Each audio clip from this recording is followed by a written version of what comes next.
Hello my dear friends, this is your friend Dark Fox 3.0 and we are back with a new fanfic.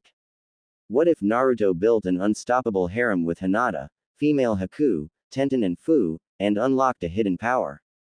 Part 1. Now let's start the fanfic. His clones had dispersed, relinquishing their memories to him that made him aware that they had performed their duties. One had completed writing a letter to his son, one had informed the old man his last wishes, and another carried a baby to his work office, and left a note in a picture frame. He looked down at his chest and sighed with a shuddering breath. A massive claw had pierced his wife's chest along with his own in their last-ditch effort to protect their son. As his life was fleeting, he started to think back to only 5 hours before. If one had asked him then how he was going to spend the night, the very last answer from the darkest recesses from his mind would be dying. He looked to his red-headed wife and her to him simultaneously in the eyes. Dimming eyes shared their mutual distraught emotions, their worries and anxieties. Strangely, physical pain wasn't even a part of the bandwidth. Their thoughts were communed in like fashion, both joined as their lives ended with the uncertainties surrounding their son. It wasn't so much for the fact that they were dying, their clothes becoming drenched in a new crimson. It was the fact that they wouldn't even get to live for Naruto's sake. There was nothing for it, nothing they could do to fight it. Darkness started to swim around the edges of their vision and their breathing slowed and became shallow. Their bodies finally gave out as they exhaled one last time as death staked its cold claim. Minato Namikaze and Kushina Uzumaki, two of the finest shinobi of the village hidden in the leaves, had died, sacrificing themselves to restrain and seal the Kyuubi no Kitsune, nine-tailed fox, a monstrous beast of staggering size and want of destruction. Kushina had held the beast in place with her chakra chains while Minato used a forbidden jutsu to seal the fox demon away in a newborn baby, only born a couple of hours prior. His own son. Although this was a decision filled with regret, he knew he had no choice because he couldn't ask anyone else's child to bear such a burden. He knew how hard Jinchuriki, power of human sacrifice, lived, but he was sure he could overcome it. So he sealed the yin part of the demon's chakra in himself, and the yang portion in his son, confident he could overcome the beast's hate and be a strong shinobi in the future for the village. Kushina had also passed on her birthright to Naruto. His son had double the legacies to back him, and double the responsibilities that came with it. But there was yet another thing that bothered him. He could always sense his rival, staring at him from his hiding place on the night of chaos. His own contender for Yondaime, who believed in power hoarding, and using whatever means to get it and keep it, no matter how dishonest or disgusting they may be. Perhaps he knew that he couldn't get his own, invented, Kekai Genkai, that had long since been sealed when his heart had been dealt a fatal wound. But what of his own son? Hopefully, the last would be able to figure it out. X=X=. An old man sat in a large office with a baby wrapped in swaddling clothes slept in a small basket on the desk in front of him. As he sat in his own chair, he looked on at the sleeping infant and couldn't help but feel envious at being able to sleep just 1 hour after the end of one of the worst disasters to ever befall Konoha. The responsibility of having to look after a half-destroyed village didn't mean half as much work. Unfortunately, it meant 5 times the work and 10 times the stress. The man was dressed in simple red robes being overlaid with white ones along with his badge of office, a dominantly red kite-shaped hat with a white diamond patch at the forefront with the words, Fire Shadow, written in red kanji.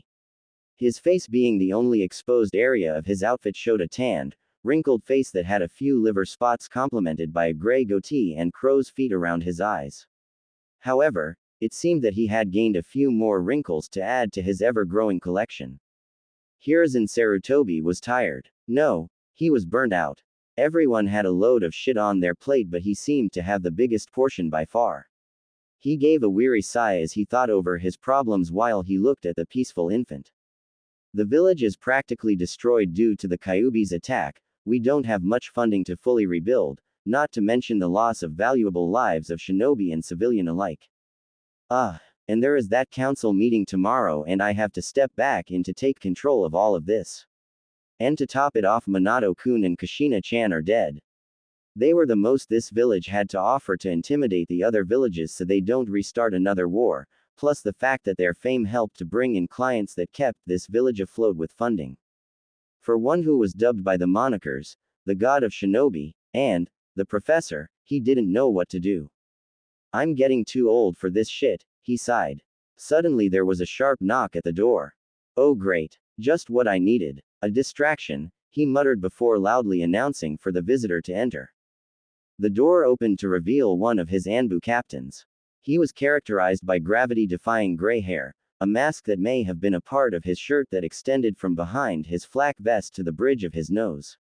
The description was complete with a leaf Hittite that covered his left eye. People could only wonder what Kakashi Hatake got off by hiding at least 75% of his face. He'd probably lie if they asked anyway. Ah, Kakashi-san, what can I do for you? Sarutobi welcomed. Is it true that sensei has died, Hokage-sama? Kakashi asked, getting straight to the point. He could see the answer written plainly on the Hokage's face, but still waited for the elder man's response. Hiruzen frowned at the forward question and gave the man the affirmative, and Kakashi pressed on as he pointed at the baby in the basket. And this child, his son. Hiruzen's face fell even more, if that much was possible. He didn't know how Kakashi came to know so quickly. Perhaps all those who knew or could come to that conclusion could be counted on a single hand. Kakashi and he included, of course. Yes. The copy ninja sighed as he silently grieved. He knew as much, having been charged by Minato-sensei himself to guard his wife Kushina while she was in the early stages of her pregnancy till 2 weeks short of the end of it. While he knew that he, Minato, died in sacrifice to save the village would not want anyone to cry for him, he couldn't help but shed a few tears from his exposed eye. So what are you going to do, Hokage-sama? Figuring out a funeral, reasoning out the budget to fix the village, and to top it all off, I'm pondering what to say and what not to say to that damned council. Frankly, that's the easy part. Excuse me. The Hokage looked at him in shock. Everything except his heritage. After all, we can't handle any threats by any villages that have Minato-sensei's enemies affiliated with them. Especially Iwagakure, they both stated with uncanny simultaneous effect. They both stared at each other for well over a minute. Then what about the Minato-sensei told us that he wanted him to be seen as a hero. How did you? I was beside you when his clone told you. Hiruzen started to fervently hope he wasn't going senile. Perhaps it was due to the stress of the situation. Yes, that had to be it. Despite the bleak situation, the older of the two men managed to crack a smile. You know, you should take this hat. Meh, don't feel like it. They both started to chuckle, but they stopped when they heard a giggle.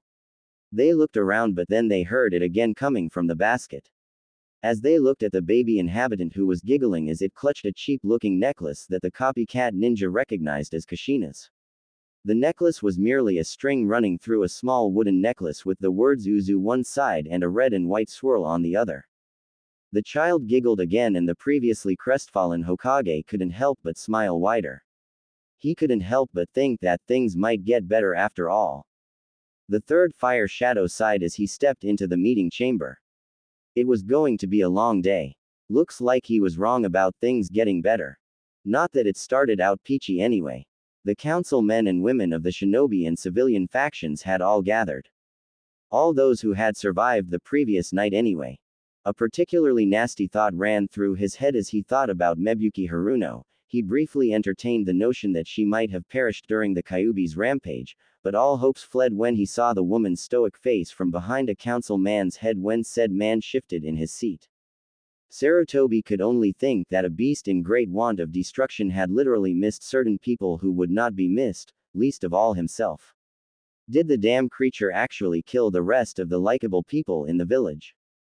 Sarutobi took his seat and waited patiently for everyone to settle, or rather stalled before his migraine began. Finally coming to a more or less agreeable degree of silence, Hiruzen called for a complete version of it in a less than agreeable fashion, although his aura helped make it far more persuasive. Quiet, he bellowed, leaking just enough killing intent to scare the muttering civilians and ninja alike. Seeing them all visibly straighten, he nodded with approval. Now that we are settled, what's first on the agenda? Peace was once again forfeit in the chaotic shouts, each person trying to speak louder than the other except for the clan heads who calmly raised their hands. Hiashi-san, Hiruzen acknowledged. What of the Kyuubi? We all know that the fourth went to intercept it, but after a short period of time it disappeared. We wish to know what had transpired, the Hyuga said, or almost demanded as it were. His expressionless face was unreadable, yet Hiruzen noted that there was a hint of worry etched into the man's brows. The Sandaime gazed at the expressionless Hiashi and gave a sigh. Everyone leaned closer, as if a few inches increased their hearing capabilities. The Hokage began to speak. As you all know, the Biju are beings that cannot be harmed without massive effort from the offender. Also, even if they're killed, they would reform in a few years due to the fact that they are merely creatures comprised of nothing but chakra. So instead, Sarutobi beckoned to a maid holding something swaddled in a lilac-colored blanket. He couldn't take the risk of it attacking again in a few years, so he did the best next thing. By now the maid had now reached his side and Sarutobi took the bundle from her as people strained to see what was inside the blanket. For a fleeting moment, he wondered if he was about to make the stupidest mistake of his life, again. He sealed it away in a newborn using the Shiki Fuin, Reaper Death Seal, a Kinjutsu forbidden technique, which demands your soul in forfeit. He forged the strongest seal ever created with the Shinigami's help in the hopes that you all would see the child as a hero for having to live with this burden. Konohagakure no Sato, village hidden in the leaves, Hiruzen proclaimed, lifting the child. She was saved by her youngest son. There was an ungodly amount of silence for a minute. On everyone's faces there was the unmistakable look of realization. Hiruzen, for a moment, had thought he had broken through to them. Yes, perhaps they would take what he said to heart. He'd heard of instances where the Jinchuriki were respected and liked, like Kumogakure. But his hopes were dashed when he heard what was shouted next. They had come to realize that the boy was a demon in disguise. It was to be expected. It should have been expected. They were ignorant of the powers of Fuinjutsu. After all, how would one go about imprisoning a demon the size of a damn mountain inside a boy? He'd especially had hopes of the shinobi faction of being more educated on matters related to this, but was instead disappointed when they deferred to making the same shouts as the civilians. Whether it was mob mentality or just plain pent-up hatred, Hiruzen didn't know. Kill the demon. What the hell? The damn beast is still alive. Kill it now, Lord Third. My family died to that beast and the fourth left it alive. Those were just a few of those of the civilian faction. All of them were in hysterics. Fuinjutsu was a strange art, yes, but weren't the powers of all ninjas strange to the civilians? Granted, at first it did sound far-fetched for paper with ink scribbles to explode, but so was breathing fire, calling creatures from other realms, pulling bones from your body to fight with and seeing through walls. Albeit the shinobi present have to be able to suppress personal emotions. Not completely, but to a tolerable amount. Also, all of them had to various degrees in knowledge of the sealing arts and that it had virtually unlimited potential. But it was hard to grasp that it was still alive. They also called for its death, although they were trying to use logic in their speech. We should kill it now, Lord Third. The fourth sacrificed his life to make the Kyuubi vulnerable. After all, what is weaker than a baby? With all due respect, Hokage-sama, the child must be killed to destroy this threat. And so it went. On one hand, they were more respectful of his authority. But on the other hand, the message was still the same. The third was saddened. To think that no one would recognize this child for who he is, a hero. But then again, heroes were seldom loved in their own country. And Anbu quietly and slowly reached for his tanto. To anyone who would be watching, they would assume that he was prepared to act as crowd control, in case anyone decided to become physically offensive. His right hand finally completed its 30-second journey to its destination and gripped the handle of his weapon akin to a hungry predator on its prey that refused to let go. He then reached for his cyanide and nightshade pill and held it in between his molars. He then focused a minuscule amount of chakra that could hardly be sensed into his 30-second delay A-grade explosive tag and started to remember his wife, his would-be wife. Her father had never liked him, but despite the fact that his denial of their relationship, the two lovers had been set to elope on the 12th of October. He could easily recall her vivaciousness. It was one of her many qualities that he had found attractive. She was all over the place, writing this, trying on this, putting on that, going here and there mad with preparations. He was passionately in love with her and her with him. He was sure that after marriage he would quit being an Anbu, and slow down. Go on missions only once in a while and doing mostly routine village guard duty. As tears started to drip freely from the inside of the mask on his face to the ground, he realized that the day he yearned for, that being the 12th of October, was no longer real. No longer within his reach. It wasn't coming tomorrow. 20 seconds. He thought of the corpse of his fiancée he had seen half buried under the rubble of their would-be shared home, the place they would have raised their family. Even so, in that tragic moment, he had to leave to fight her murderer, who had moved on to destroy another area of the village. But he had failed. He couldn't even get close to the monster. It had all been for naught. No, he firmly thought. It wasn't that it wasn't within reach. For him, there was no tomorrow. But he would join her today. 17, 16, 15. He dashed forward at the Hokage, who was currently holding the child in his arms. 14. The Hokage was caught unawares, but his reflexes saved him and the baby as he withdrew a kunai from under his robes, but quickly parried the tanto with the kunai in a reverse grip. 13, 12, 11.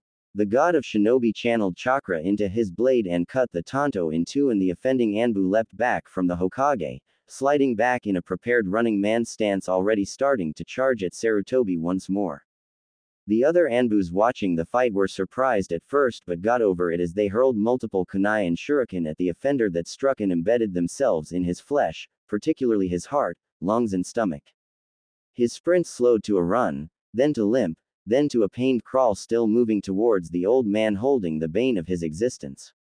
The killer of the love of his life. Holding the baby as if it was innocent. 10, 9, 8. Halfway there. His final position was settling into a prostrate form in front of the sandame, kunai and shuriken sticking out of him everywhere, making him resemble a human porcupine. The weapons also made the man bleed out to some extent, but not enough to kill him in the next few seconds. Hiruzen noticed something akin to water at the bottom of the Anbu's mask. Saliva. Tears maybe. 7, 6, 5. The Anbu groaned in pain. Won't be long, he grunted to the Hokage. Why would he say that? The Hokage thought. Probably because he's dying. But there was some satisfaction in it, even though he failed to kill me. Was he a spy? Assassin perhaps? Kami? Just what I needed, some no-name assassin at a time like this. It was then with stark alarm that the Hokage noticed the bomb tag half out of the Anbu's bomb pouch with a slight glow around the kanji for ignite, and who knew how many more passive ones waiting to be detonated. Of course. 4. Explosive tag. Run. Sarutobi bellowed. He quickly looked around and saw everyone fleeing, and noticed that Anbus were performing the Shunshin no Jutsu, body flicker technique, with the slower civilians. In the heat of the moment, he grabbed Homura with his right hand and used a seal-less Shunshin outside. 3. The Hokage suddenly appeared outside and released Homura, who promptly proceeded to dry heave. It had been a while since he himself had been or done a Shunshin. Moving at high speeds at short ranges with drastic changes in scenery does that to the inexperienced or infirm at times when it seemed as if they were teleporting. 2. Will you be alright? Hiruzen asked hastily to the man who was on his knees, who appeared as if he was about to cough up a lung. I will be fine, he answered between coughs. But where is Kaharu? Kaharu. 1. You must go back for her. Take the boy. As Sarutobi was about to hand over the child to Homura, the council room exploded in shattered glass and assorted flying debris. His face became crestfallen in worry for his former teammate and hope that no one, including her, got caught in the blast. He watched the Anbu perform assorted Suiten, water release, techniques pulled from wells using water manipulation or water made with pure chakra. Knowing his duties as Hokage, he proceeded to do the same. X equals X equals. Kaharu lay on the bed, having been dosed heavily on anesthesia. She had yet to become more aware of her surroundings, as well as her immediate situation. But Hiruzen at her bedside knew. And his insides were in turmoil of what it was. He was consumed by, if only I had intervened more quickly. If only I had screened Anbu with personal tragic losses. If only I had given the child to Homura, then grabbed both him and Kaharu, all would have been saved. And so on. Hiruzen sighed. He knew that the past was past and what done was done. But he knew when Kaharu woke up, probably in the morning, she would not be pleased, especially given their rising animosity in the recent years concerning Ito's exile. Her son was gone. Who would explain to her? No one liked to be the bearer of bad news. Would Homura, their other former teammate, do it? No, knowing him, he would come perhaps 3 hours after she was told. Makes it easier to deal with the after emotions as well as being a bit distant from it to separate himself from the problem should it become worse. Let a doctor do it. They were used to giving bad news after all. He would simply come with Homura later. Much later.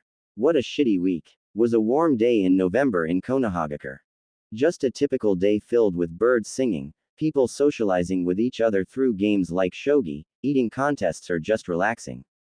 The village's children played with each other in the less busy streets and in playgrounds, their cheery laughter giving mirth to the adults who looked on at them. To top it off, a pleasant wind was blowing, keeping everyone cool. All in all, it was a very pleasant day, not to mention the fact there was even a festival planned for later. Everyone was happy, save for one. A 6-year-old boy sat on his butt hugging his knees in the shade of a large tree crying. He was upset because of unfairness.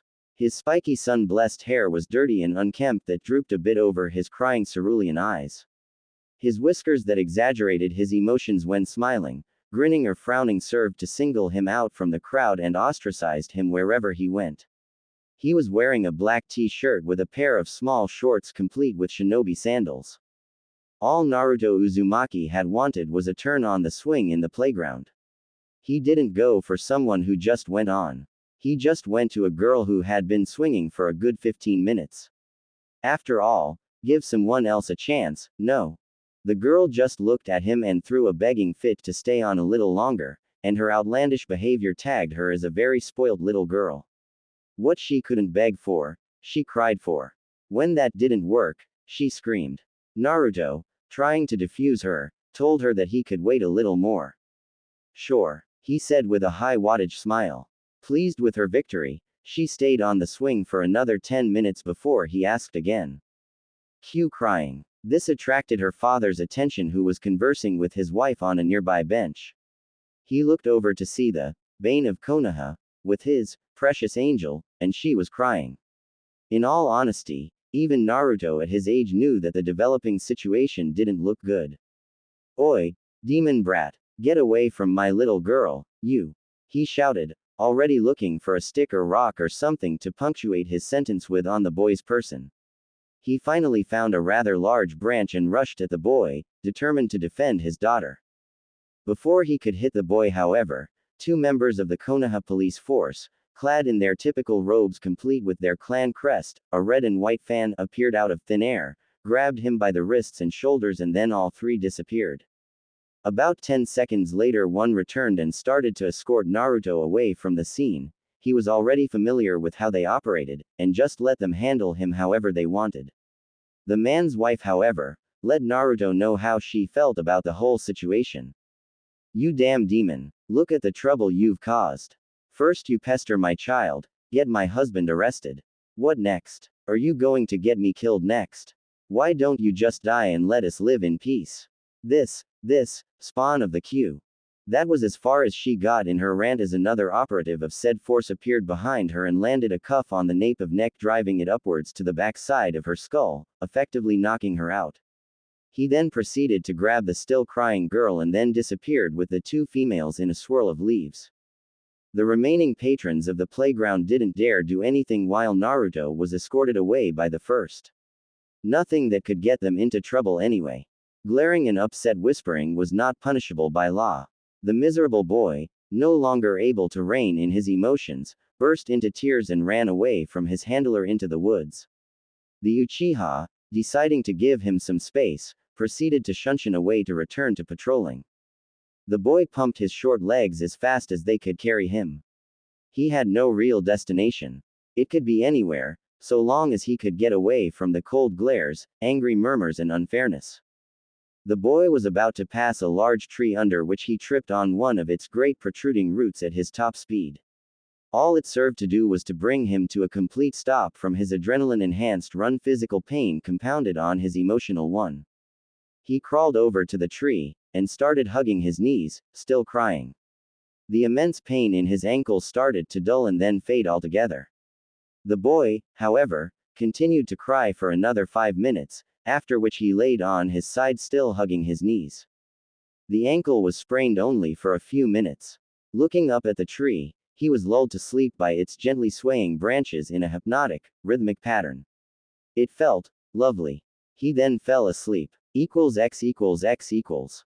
It sounds very promising. Furthermore, it stands to both of our nation's benefits. San, Hiruzen stated after the discussion. Without a doubt, Hokage Dono, the ambassador replied. In addition to sharing trade routes, we will be able to open new ones, greatly increasing financial assets of our respective villages. We also stand to gain militaristic clout when we each other in conflict.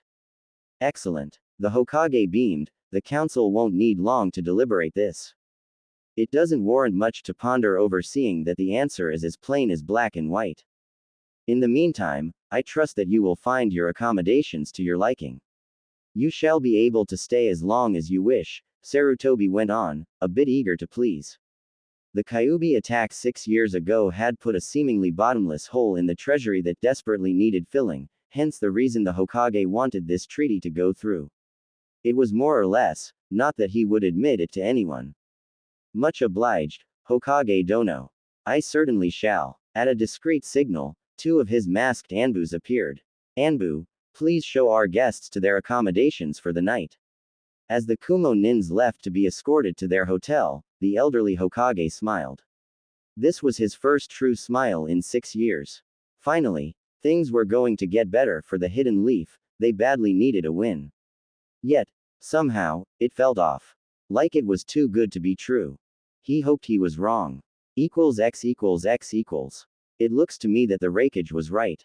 We made him an offer he just couldn't refuse, and it really shows that they're desperate for the money to rebuild. The damn tree huggers. Core Jinsaku was pleased. While he knew he was on a potentially suicide mission with his guards Keiji and Aizu, he knew that his death would consolidate more power to his home, the village hidden in the clouds. What are the next steps, Core? Aizu quietly asked. His patience wearing thin, Core nearly yelled. Speak up, man. Damn, I'm tired of always having to read your lips to know what you and Keiji are saying. You know it is in our nature for being born of the Saranto clan, Aizu quietly stated, completely nonplussed by his cohort's exclamation. Well, at least you're not as bad as Keiji. Barely says 5 words in a whole year. Anyway, we all know what to do. Both of you will get into the Hyuga clan compound and retrieve the heiress. They should all be focused on Lady Hitomi having contractions. Keiji, do you have the concentrated time essence?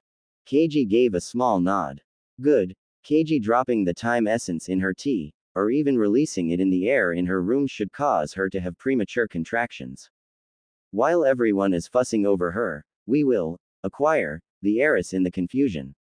Having these Horkuya clan members will further help this endeavor, considering they don't have chakra coils, but instead purely manipulating yin and yang release to use stealth techniques.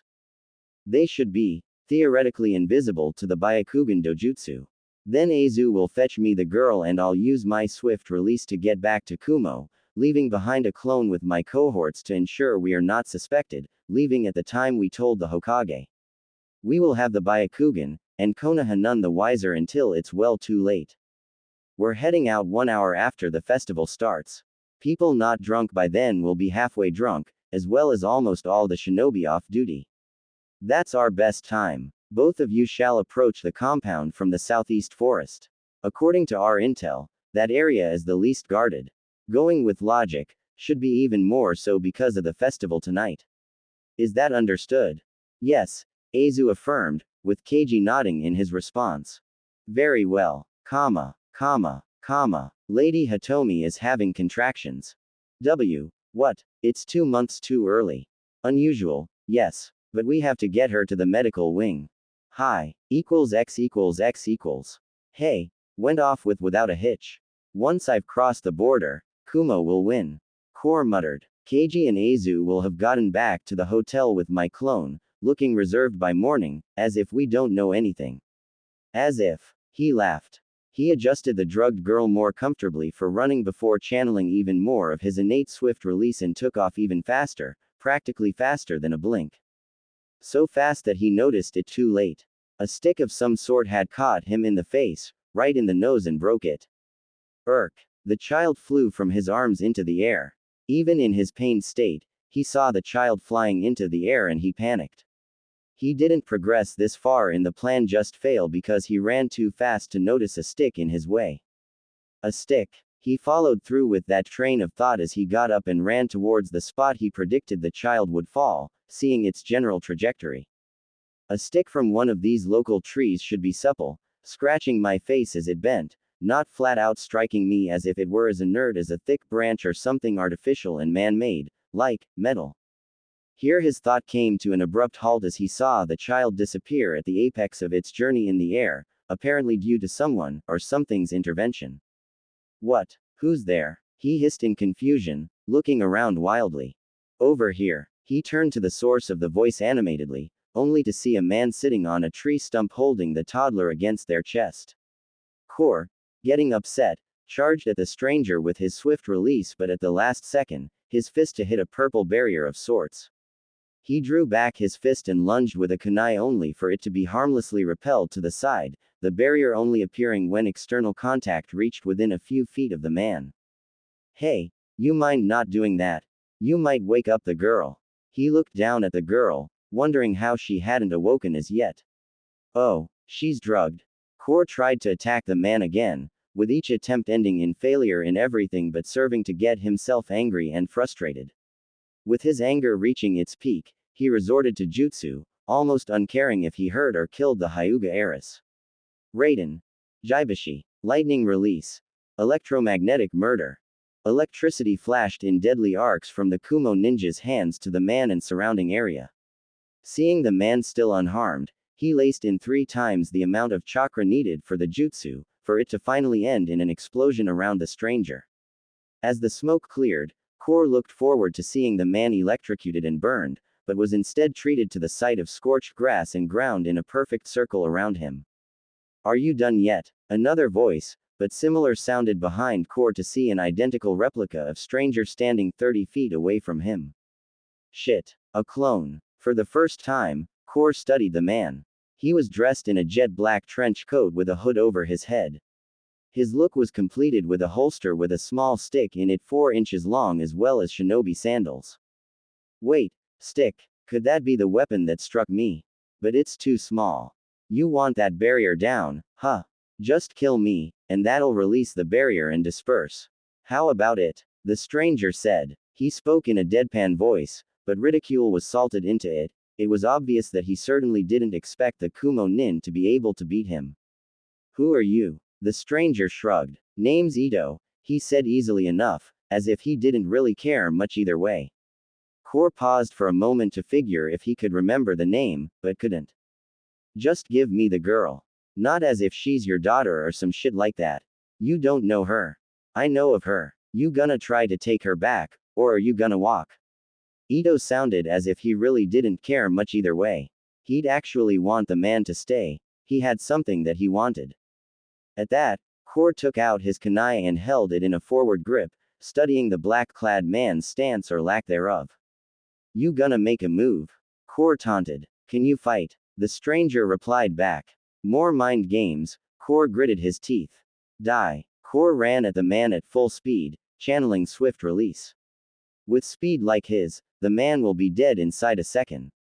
Just as he lunged with his kunai, 1 inch before striking the man's chest, the stranger grabbed his knife arm at the wrist with his left arm, and jabbed his right arm through Kor's armpit, sidestepped and planted the palm of his hand against the back of Kor's head. He then slammed Kor's head right onto the hard ground, effectively knocking him out. Pathetic. With the man taken care of, Ito turned back to regard his clone that held the child. So, you gonna tell me why you look like me, you damn 9 tails?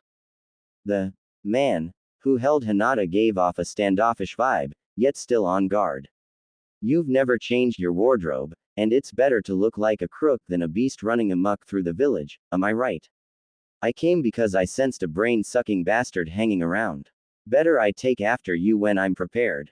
Oh. Ito was now more than just merely concerned as he prepared to decapitate the unconscious swift-release user. So you gonna fight me?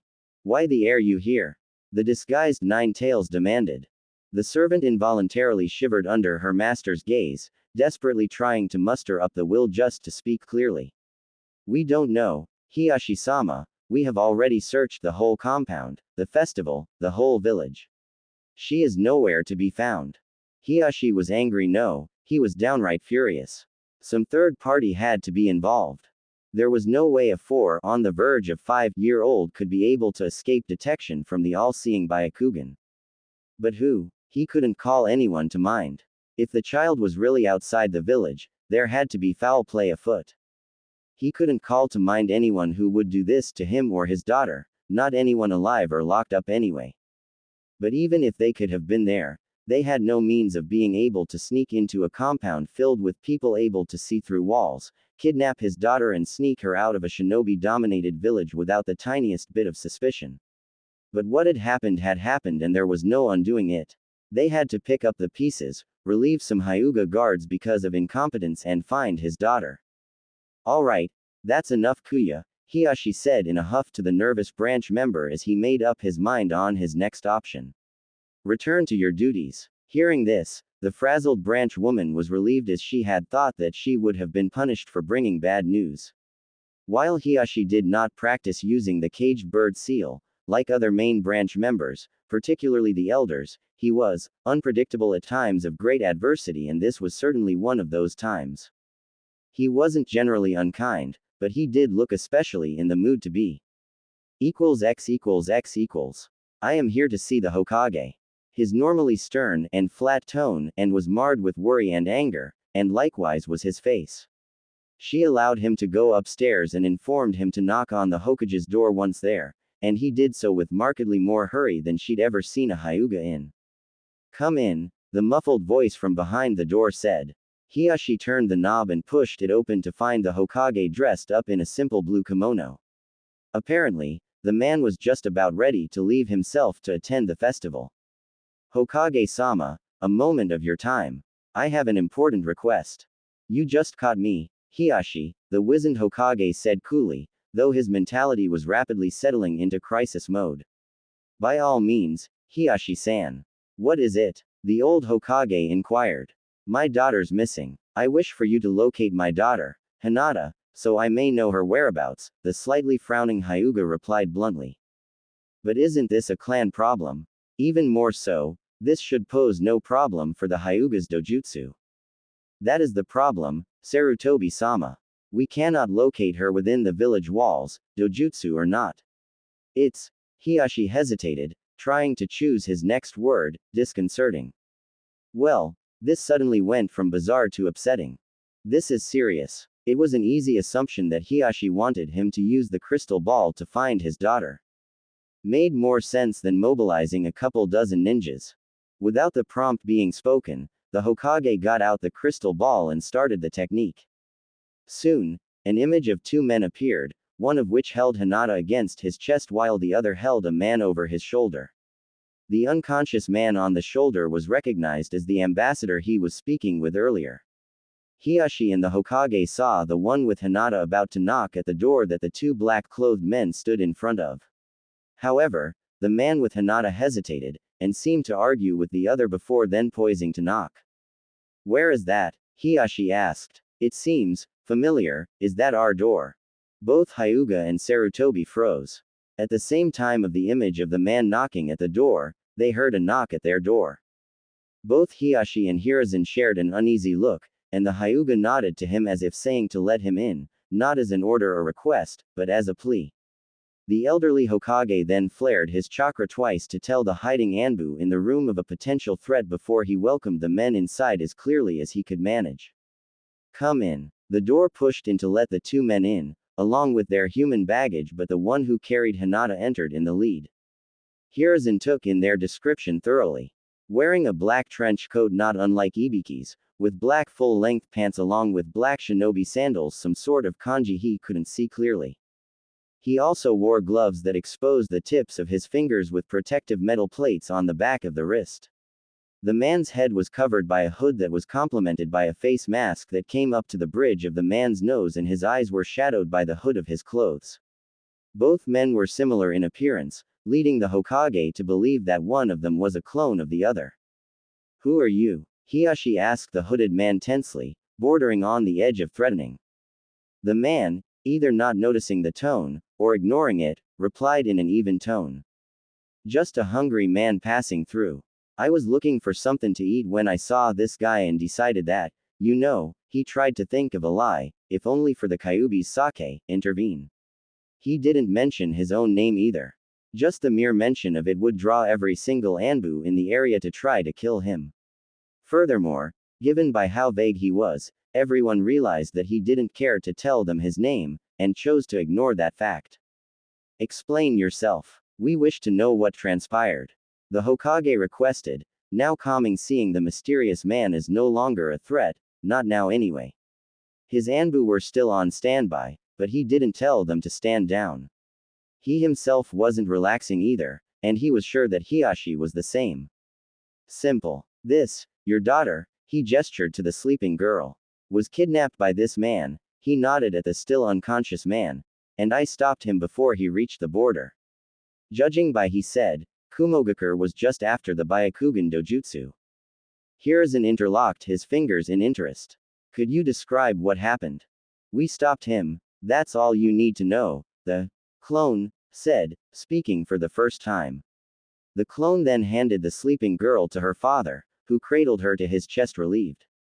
"Then I challenged him," the original continued with mild gusto, suggesting that he was prideful person. "He ran at me and I knocked him out." "That's it. Oh, so he was exhausted then, I take it?" Hiyashi asked. "No, just weak, or at least to me.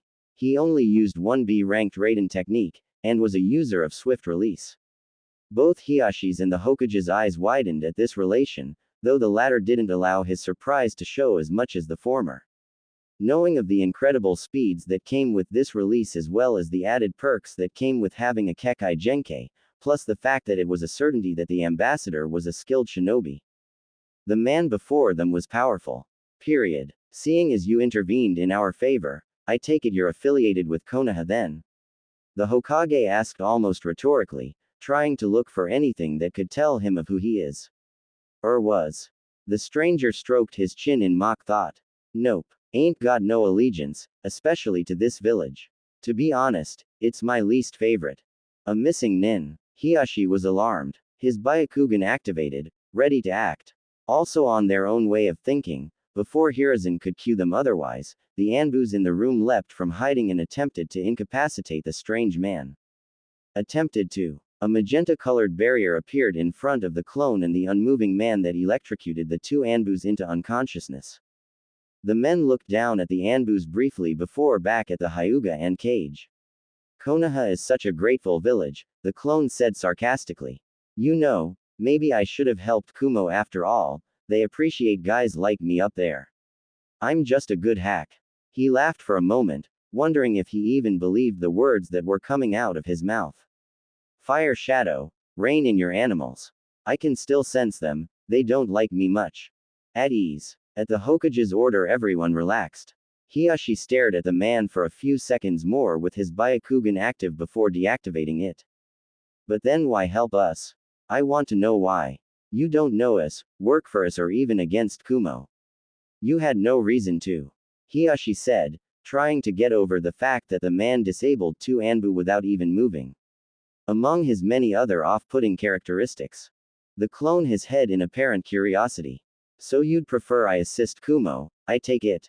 "No," Hiyashi almost outright exclaimed, "however, I am grateful to you, sir. You have my gratitude for returning my daughter, gratitude and well wishes. If there's anything I can do to repay you." "Careful," the man said cheerily, "or I might have to take you up on that." "Would you like to work for Konoha?" the Hokage asked, wanting to have such a powerful ninja in his ranks. Or at least have a friend instead of an enemy. "Damn, old man, weren't you listening? I don't like Konoha." He made a show of shrugging his shoulders, trying to get it across that he didn't wish to rebuff the man, only to refuse his offer. So no thanks. In any case, take the man. The stranger dropped the ambassador as if he was nothing more than garbage, and yet unwillingly, and started to turn to leave. The clone had already left, no one was sure when. I hope you'll never need my help again, 'cause I'm not a huge fan of helping. But about what you said about being grateful to me, I dig that, methinks I'll take a favor later on if I need it. Fire Shadow, Hyuga, he nodded to both men in farewell, but for some reason, it was somewhat impolite when he did it to the cage. The original stepped backwards to a shadow in a corner of the room and was gone. I don't sense him, Hiashi, Hiruzen whispered. At the prompt, Hiashi walked to the corner and felt it and his hand came away with nothing. Why didn't you use your Byakugan? The aged cage asked. Remember when I had my Byakugan activated earlier? Yes, of course. When I looked at him with it, he vanished. I could only see him without it. The Hokage was baffled. That is unheard of. Who is that man? Lone Boy slowly returned to the waking world he had left sometime before. He wiped away the matter encrusted at the edges of his blue eyes with his sensitive hands. It felt as if they were being punctured with pins and needles. He must have fallen asleep on them and cut off the blood flow to an extent. He sat up, trying to get his bearings before remembering, and mournfully contemplating the events of what had happened to him at the playground. The mean looks, the lady, and what she had said, something about him being the spawn of the nine something. He didn't know because the woman didn't get to finish her sentence. What did she mean? I'll just ask Gigi. I bet he knows all the stuff in the world. He thought with ending finality. So long as the man didn't somehow distract him from his questions like he sometimes did, Naruto felt that he should be fine. When he had gone to sleep, it was after midday. He didn't have enough discernment to realize that the shadows currently were being made by an eastern sun, almost directly overhead. He looked up at the tree and smiled. He felt fully rested. He'd had a really good nap. What he failed to realize, he had lost a full day while he was asleep. He ran home, and his cheaply made red and white necklace glowed a faint white. Deep inside, the Kyuubi grimaced to itself, wondering how he was going to explain to his container that he was in trouble. Nay, perhaps later when the boy was older and sensible. Much later. X equals X equals. The lavender-eyed girl woke up and gave a small yawn. As her lavender eyes adjusted to the bright light streaming through her window, she suddenly noticed that her mother was sitting on the opposite side of the bed, smiling at her. Good morning, Hinata-chan, she said happily. The young girl hadn't even fully awoken yet, and was barely able to return the courtesy, leading the mother to believe that she was drugged and some of it was still in the girl's system. How are you feeling? I still feel very tired, Okawa-san. As if I haven't slept at all. That only served to affirm her suspicions. Hitomi decided to let her daughter to return to sleep, hoping that she could perhaps sleep it off the rest. Very well, Hinata-chan. You may go back to bed. You don't have to go to your private lessons today. However, you will speak to your father when he calls for you, is that alright? He wants to speak to you about last night. Hi, I love you, my Masumi. Hinata blinked stupidly before letting her eyes close with a small smile gracing her bonny face. I love you too, Okawa-san.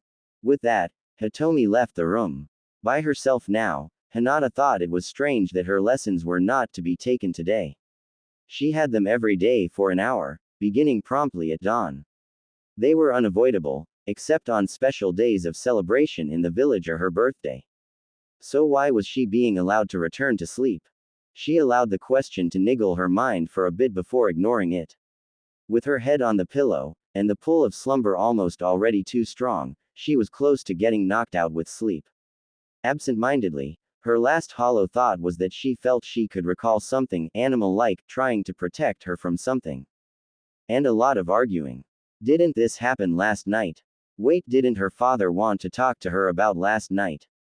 She fell asleep. X equals X equals. The kettle whistled its special call, but Kaharu groaned. While she wanted the tea inside, she wished she had the energy to get up and get it, but she had just settled down in her most comfortable bed with a new book that promised intrigue with mystery. The kettle called for another minute before she gave up with a sigh and dangled her lower torso of the bed. But she lost her balance and landed on her butt. Kuso. Still struggling to use her weary muscles and aged bones, she pulled herself up using the bed frame as support. Finally rising, she hobbled to the corner on one leg and grabbed her crutches. 6 years of being a post-amputee, and she hasn't grown used to it. She had only grown more surly, taciturn and bitter. It hadn't gotten any easier. Instead, it had grown more and more difficult in her advancing age. As it had grown bothersome to cope with to do normal and simple everyday activities like walking or dancing she used to enjoy doing so much. Not to mention the new hurdles like stairs. Just another reminder why she moved from her third-floor apartment to one on the ground floor. Making it to her kitchen, she leaned one of her crutches against her kitchen table and leaned on the other, bracing on it and turned off the flame. She then poured the hot beverage into a cup and set it down, and not a moment too soon. Phantom pain had set in on her amputated left leg, making her grit her teeth. Her cut nerves still registered pain below her knee when it was no longer there. Cammy, why me? What have I done to deserve this? I can't help but feel it's that brat's fault. If it hadn't been for him, the Anbu wouldn't have bombed the council building. It was a weak accusation and she knew it. But she needed someone to blame. Tears streamed down her face as she wished for relief from the pain. Both physical and emotional. And Ito, my son. Where is he? I don't even know if he's still alive, what with Hiruzen keeping him from me with his damn exile. Doesn't he even care? Ito was a lot of things. A crook, maybe. Too determined and ambitious for his own good. Definitely greedy, and strong too. Hell, he was even one of the nominations for Yondaime in competition along with Orochimaru and Minato. But he was never around, especially in times like this when she missed him and wanted to see him. Where was he? Naruto fidgeted uncomfortably in his seat before letting his head hit the desk as he suffered through his teacher's, or sensei as Iruka's ego would prefer, boring lecture, not wanting to look through the window anymore. Bemoaning the loss of what looked like a day perfect to be anywhere else doing anything else, he allowed the sound of the man's teachings to break down into a background monotone. Winding down in his ministrations to his class, Yumino Iruka smiled as he thought of all the young minds he was passing down his knowledge to. And that's why Ninja Wire is so strong, he trailed off when he saw a spiky mop of bright blonde hair far too close to the desk, indicating that the owner had his head down again for the third time that morning. Naruto, wake up, Iruka shouted, stopping right in the middle of his lecture to chuck his eraser at the seemingly asleep Uzumaki, just to let him know just how much he appreciated the boy napping in his class. I wasn't sleeping, Naruto shouted while lifting his head. Depending on varied opinion of whether it was fortunate or not, when he rose up, the eraser clocked him squarely between his eyes. Ah, serves you right. If you were paying attention, you wouldn't have gotten hit. Save for a very select few, the whole class erupted in a laughing riot. There were the usual jeers and teases that were duly expected from a class of children, be it that they were ninjas in training or not, but one comment in particular stood out to him, that remark coming from the pretty girl he liked with the pink hair. Faye, Sasuke-kun would have dodged like a pro. Ah, what, Sakura-chan. I didn't have time to dodge. She stomped over to him and gave him her rebuttal, that being in the form of a 4 knuckles drilled into his head. Quiet, Naruto baka. Needless to say, he now had a large bump to match with the welt on his face. Itai, alright, cut it out everyone. Iruka demanded, trying restore order to his class. More or less successful after a bit, he refocused his attention on the Uzumaki. Naruto, sorry for thinking you were asleep, but you need to keep your head up and pay attention. You know that you're not exactly the fastest, so you need to put in more effort to learn. Okay. Naruto grumbled something about already knowing the subject matter that the man was teaching, but was only not able to remember it. Deciding that he'd lost because of this facet, he tried to look apologetic despite being irritated. Hi, Iruka-sensei. Now throw me back the eraser. Feeling that the man needed a bit of comeuppance, Naruto reached under his desk where he kept a small stockpile of prank items hidden, and withdrew something that was certainly not an eraser. Here you go, catch. Uruka stared large-eyed to see a large yellow balloon coming at him that seemed to have suspicious contents coming at him. Before the balloon filled with pink paint even made contact, Naruto had already beaten a hasty retreat out the window. Uruka's yell of surprise was cut off, and was soon followed by one of indignation.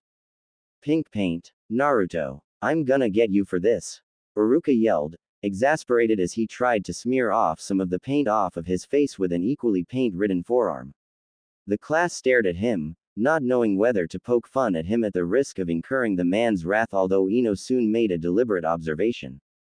Uruka's all pink. It's such an awful color. That's my hair color, Ino pig. Billboard brow. The two girls stomped over to each other, insulted each other some more, which led to a catfight over Sasuke's love life. As Uruka looked on, still covered in pink paint, he did the only thing he could to salvage some esteem in his students' eyes, and give himself a chance to leave under the impression that he wasn't completely upset. Class, break for lunch.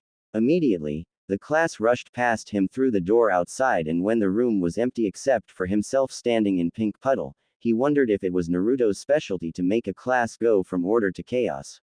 Deciding to leave him be for the rest of the day, he went to tell Mizuki to take over the afternoon class while he got himself cleaned up. X equals X equals. Damn, I nailed him with that one, he didn't even see it coming. I wonder what he was yelling though. I'm gonna get you. Meh, whatever. The Bond ran through the busy streets eager to get to his favorite, and only place to get lunch. The fact that the streets were parting as if to give him free way didn't escape his notice. Hey, at least that's a perk. They leave me alone. I should be grateful. They don't beat on me like they used to. I think I can still remember everyone, every single person that's done me wrong, it's in my mind somewhere. I'm gonna get stronger, just to show you bastards that I didn't need your help to get where I'll be. Maybe you'll be sorry then. He hoped they would be sorry. Finally slowing to a stop, he saw that he had arrived. Lifting one of the privacy flaps, he saw two of his most favorite people inside. They were his especial favorites when he was hungry. Hey Oji-san. Hey, Ayame Oni-san. Hey there, my number one customer. Ichiraku hailed, smiling. His welcome was both a fact and a compliment, and he was sure that the boy was aware that it was both.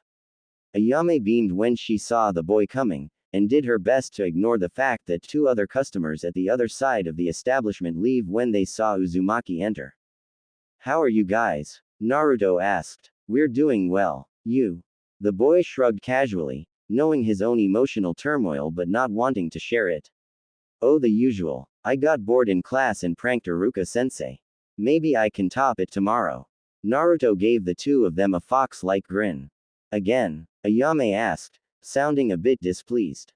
Not that she would ever tell him. Ayame liked to hear about his pranks, or more specifically, seeing how it was therapeutic to him. Again. You would think he'd learn by now that I don't put water in my balloons. At least I didn't use oil paint this time, I've got a heart. So how many bowls are you having today, Naruto? I'll going to be honest with you, my radio just died, and I'd like to get a new one. Cutting him off in line, his daughter chastised him for his insensitive comment as he tried to mollify her. I was only joking. The elder Ichiraku chuckled. The usual. Yes please. For once, he prepared to sit still as he waited for them to prepare his favorite meal. From the perfectly round dumplings, to the blemish-free pork and chicken strips, the smooth noodles that slid down the throat to the delicious broth that warmed his stomach comfortingly. As expected, Naruto lost his patience to his hunger-induced fantasies. Oji-san, I'm dying of hunger. Naruto whimpered like a struck dog. You're so melodramatic. Here it is. With that said, Ayame placed down a miso ramen, another one with pork, and her father came out with one that didn't smell entirely right. Naruto's nose twitched. Oji-san, is that? Yes, Naruto. You haven't forgotten, have you? It's Tuesday. No. He was about to get up and run, but Ayame reached across the counter and caught him by the scruff of his shirt. No. Come on, Naruto, the Hokage ordered us to give it to you. So hey, me thinks that if you become a cage, you can cancel it and force him to eat it when he's retired. She knew it couldn't happen, and he knew too. He still appreciated her sense of humor, and it helped bolster him a little bit. You bet I will. Now let's get it over with. Naruto reached for the bowl, looked into the bowl and grimaced. Something wrong, Naruto? Ichiraku asked. You know, besides your poor diet ethics. It's an abomination. It's soup. Ayame deadpanned in response to the boy's melodrama. And I tried my best to make it more tolerable for you. I even had them soaking in miso spices overnight. Ayame replied in a complaining tone. Naruto looked into the bowl. Instead of being filled with noodles, meat and dumplings, it was filled with spinach, broccoli and Brussels sprouts. Damn. Well, itadakimasu, he said hesitantly. He looked back over at Ayame, who was waiting expectantly to eat. Well, if she could put in extra effort just for him to eat vegetables, maybe he could reciprocate. Maybe if he'd had more than one choice in restaurants, Naruto figured that he'd stay right here. They kind of reminded him of his family in Wave Country. I love you guys, he grumbled almost humorlessly, but I hope you know that I love you less on Vegetables Day. They smiled. X equals X equals. So, Sasuke-kun, do you wanna? No. Well, how about, no? The Pinkett was dejected. He'd already shot down both her invitations before even hearing them, only by using a single syllable word. She cowered like a dog with its tails between its legs. Later, Sasuke-kun, to which Sasuke didn't even bother to reply. The brooding Uchiha sighed and placed his chin in between the palms of his hands. As he sat on the park bench, he tried to take his mind of Itachi for once. The Dobi. Am I the only one who saw it? I could see that the eraser was going to hit his goggles, probably hard enough to break them, but it was like he was trying to decide whether or not to let it hit him. But he's just a dead last. I am stronger than him, more skilled. I am an Uchiha, but it was strange. Sasuke could be prideful, and he acknowledged that. He could also accept that other people were stronger than him, and he knew that his own despised Ani was many times more powerful than him. What he couldn't accept was the fact that Naruto could actually be stronger than he looked, more skilled.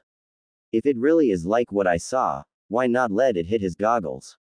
I know that they're cheaply made and sold at a discount price because they lack a meaningful purpose. Is it the goggles that he's fond of protecting? Or are the goggles hiding something? Suddenly, the Uchiha grinned. That's it. I'll just take the goggles from him. If he tries to protect it, it'll mean I was right. If he doesn't, then I'm just overestimating the Dobi. Now, how to kill Itachi. Sasuke walked off, falling back in his pastime of imagining himself torturing his traitorous elder brother. Though unrealistic, it was purely cathartic. X equals X equals. Thanks, I guess. At least old man Hokage won't force feed me again. You don't make it easy, Naruto. At least you didn't run away this week. Naruto was exasperated. I attempted to. I would have gotten away if someone hadn't grabbed both my legs. He cast a half-hearted glare at Ayame.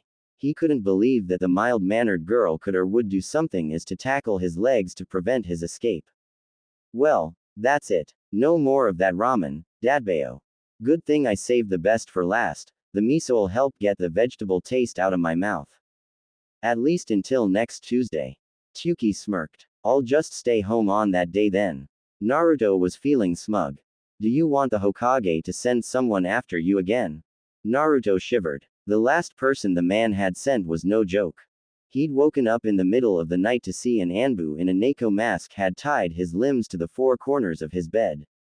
The Anbu went on to shove vegetables in his mouth and then pinch his nostrils shut to make sure he ate it so that he could breathe through his mouth. Not an enlightening experience, or one he wished to have again anytime soon. Or ever, for that matter. No matter how much he'd told the Ichirakus that it was traumatizing, they'd only laughed, be it in disbelief that it was a joke or merely ridicule. Well, I'll see you later, guys. By the way, I need the 20 bowls of ramen for next week, you know, in those takeout bowls you guys have. Sure. Naruto-kun. When and where? The orphanage again? Ayame asked as she was given a small booklet of 20 sticky notes, all of them with an amateur picture of a whiskered smile. It was a drawing of a wide grin with 3 lines on either side of the grin, akin to aforementioned whiskers. One could say that Naruto drew his own grin as a signature of sorts, no doubt done as a sort of calling card or twisted autograph. Either way, Naruto's ego was leaked into it heavily and it remained to be seen if it was a good thing or not.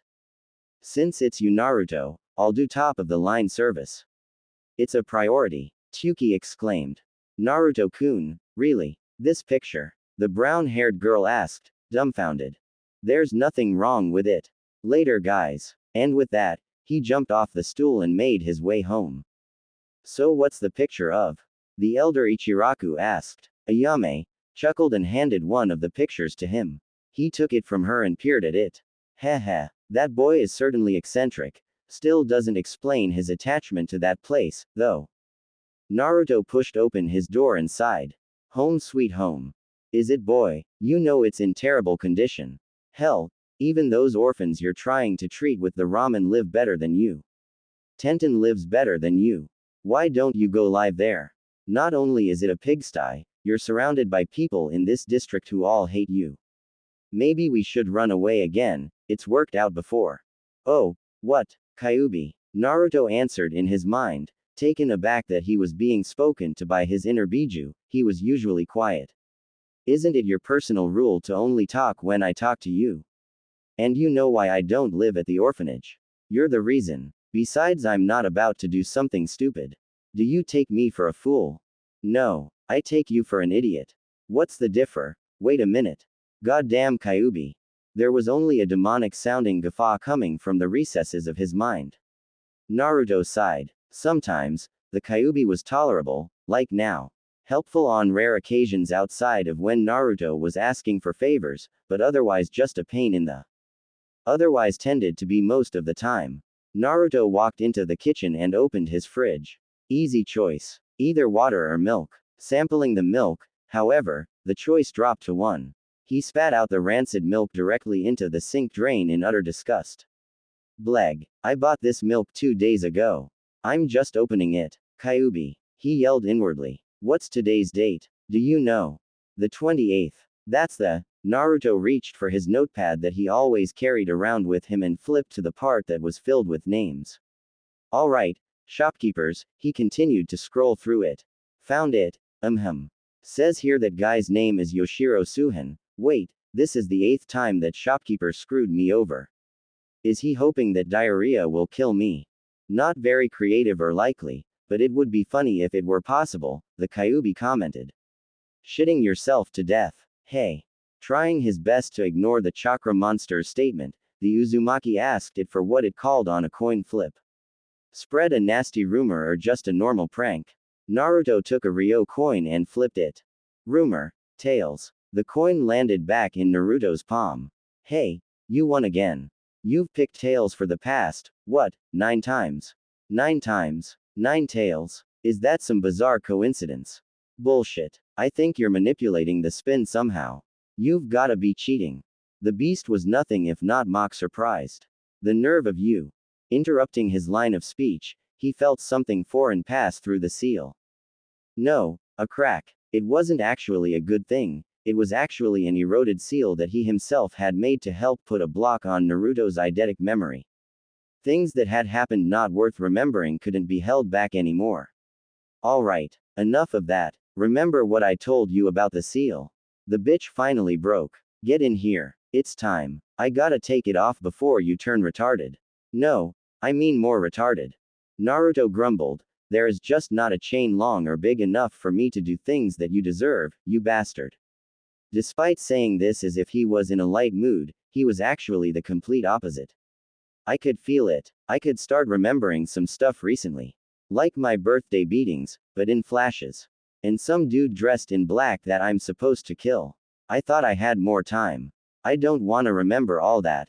I'm happy now, aren't I? The kitsune did not answer for a while, but when he did, it was solemn. You can't afford to live in bliss anymore. Naruto put everything in order in the house before he laid down on the bed, as straight as a board with his arms at his sides. He tried to think of nothing at all, but soon, the seal embedded in his mind like a fishhook was slowly ripped free, and he couldn't stop himself from yelling his hurt until he fell unconscious. She walked through the village to where she knew his house would be, and more than a little worried. The academy's school day was finished and her favorite blonde had failed to attend. While he openly admitted, no, shouted that he hated the academy for having too much damn bookwork, he never skipped a whole day. Come running in at the final hour a few times, but never a full day. Besides, while he was reckless, he wasn't stupid, or at least that she was likely one of the very few who thought so. The Genin exam was the day after tomorrow. He wouldn't want to botch his chances by failing to attend. Without even realizing it, she had walked straight into the district where Naruto lived. She sighed. She did it again. She let herself fall into a state of autopilot. Even though autopilot mostly ran on muscle memory, this only went to show that she visited him a lot. Visited him without him knowing. No, she was stalking him when he left his home daily in the afternoons. I could use his absence as an excuse to visit him. If he's there. What if he isn't? What if something bad happened to him? Should I talk to somebody about it? It was too easy for her to get caught up in doubt, and what was worse was that it usually low-key led to self-doubt. What would I do if he doesn't want to see me? It was a rather pitiful state of mind, she reasoned, and she was fully aware of why.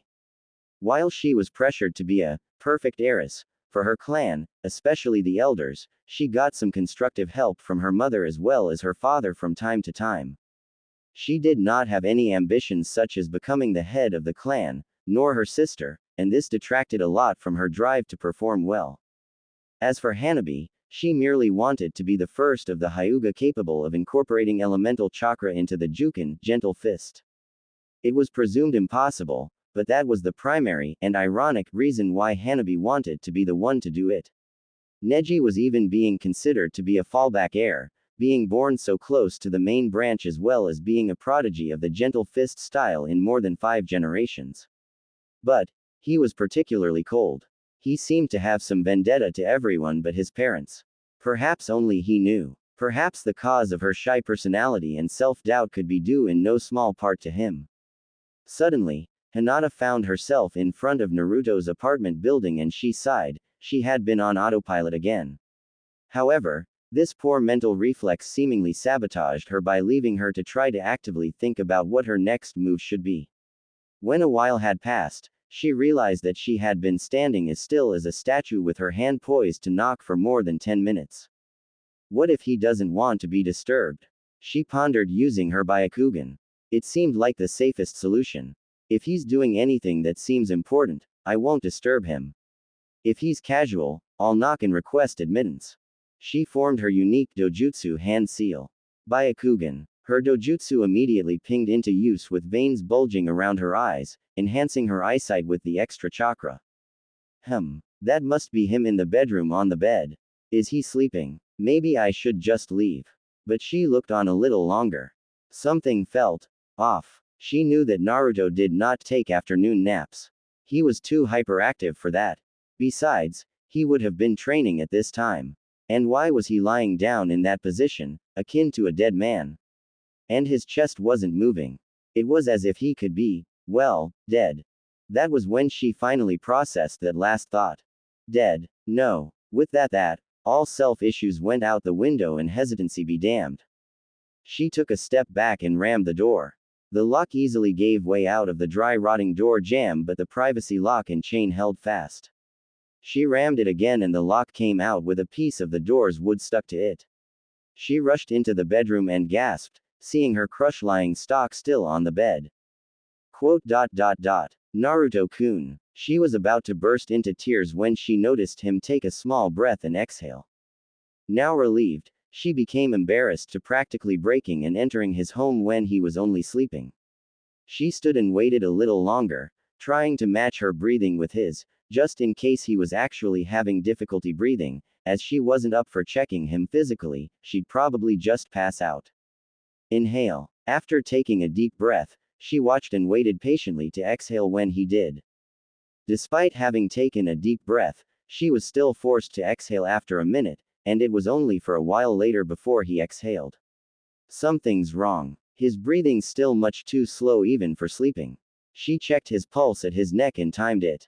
She was now grateful for all those hours she'd spent extensively reading about the human anatomy when she was just starting to learn the Jukin. She checked him twice, but Naruto's pulse was barely 10 beats a minute, and very faint. Hinata was surprised and rapidly becoming anxious. It was as if he was hibernating, for lack of a better word. The Hyuga immediately started to pace beside the bed. What do I do? What do I do? Call someone. Who? Give him CPR. Mouth-to-mouth resuscitation. She looked back to the object of her crush as a deep crimson blush crept up her neck into her face when her mind went into overdrive thinking of the implications. Kneeling down on the ground next to where he was on the bed, she tried to nerve herself up to try. But with her own face merely inches from his, her own hesitance and feelings for the boy stopped her, and superheated her face in a fiery blush. And as sure as night follows day, her thinking of Naruto like that led to fainting, and her head slumped down on his chest. X equals X equals. The gigantic nine-tailed fox grumbled to himself morosely. It had been 13 years since he was sealed. He could easily escape, what with Naruto relinquishing control over to him so easily. In fact, this wasn't even the first time that he'd been able to, but the truth was that he didn't particularly care for escaping. He had his reasons, the most predominant of which was the fact that he had nowhere to be, not to mention the potential scenario that Naruto would die. There was also the argument that he was probably safer being jailed than being free and being sought after by all the nations to be jailed again. Sure, he could fight them off, but he doubted he'd ever get to nap in peace again. The Kyuubi wasn't necessarily an evil being, especially considering that he was consisting of young, supposedly, good, chakra. Regardless of this, mentally, he was a neutral being and did things when he felt given to act. He helped when he felt generous, destroyed entire landscapes when he was pissed but otherwise just kept to himself. Minds were intangible and basically all things alive had one. It was what really counted in a being and it was specifically that which he was working on. Naruto's mind, that is. For 3 years, Naruto's had a seal suppressing the memories of his childhood. A recycle bin of sorts. The memories would have made him catatonic for life and soured him, perhaps even making him mental. But as any other trash can, there was a limit to what it could hold, but it could not be disposed of as Naruto's abilities, and principally his eidetic memory, which made that impossible. Now, the memory-suppressing seal was threatening Naruto's mental health, as well as his own. Naruto would go crazy, and the Kyuubi himself would just become chakra without a mind. Just random periods of behavior that would lack direction and purpose, so he was now forced to remove the seal. Hell, maybe the seal would have lasted longer if he was more proficient in Fuinjutsu, he thought as he finally finished. Boy, it is done. It is time to awaken. How are you feeling? Naruto's eyes exploded open. He actually had some potential responses ready. Never been better, was one, or even saying, like a boss's was an option.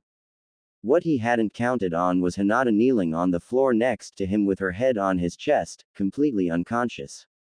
To the far left, his door was smashed at the knob, showing that the girl had broken into his apartment. Confused, she slowly came to, with her limpid eyes seeing only a blur.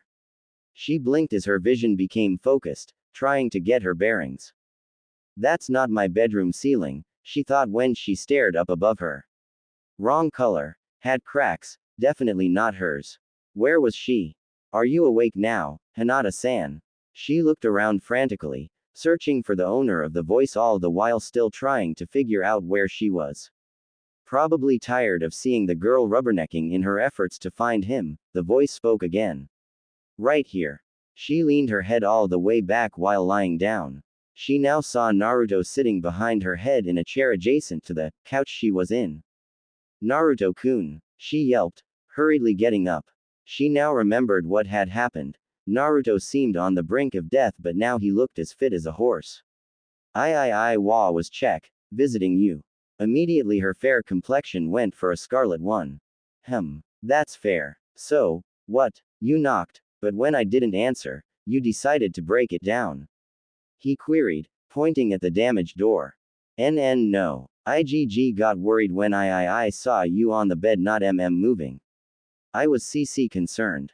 Was that before or after you broke down the door? His tone was cold, and so was his expression, making her worry. He was normally the type of person to take things in stride, and he never really had that sort of face for people. She took it hard that her crush would look at her like that. I, I, I used my BB Byakugan. I'm very sorry for BB breaking the door and violating your privacy. She was worried that he was angry with her, seeing his expression. Naruto was about to blow up, then seemingly stopped to consider what she said. To her surprise, her crush started to laugh. It started as a chuckle while he was serious, but he lost his serious expression by the time it turned into a deep-bellied laugh. Hinata stared at him stupidly, trying to get himself together before he completely lost posture in the conversation. He cleared his throat. Sorry for laughing at you, Hinata. I guess it's alright since you were justified in your concern for me, even though it kinda makes me question why.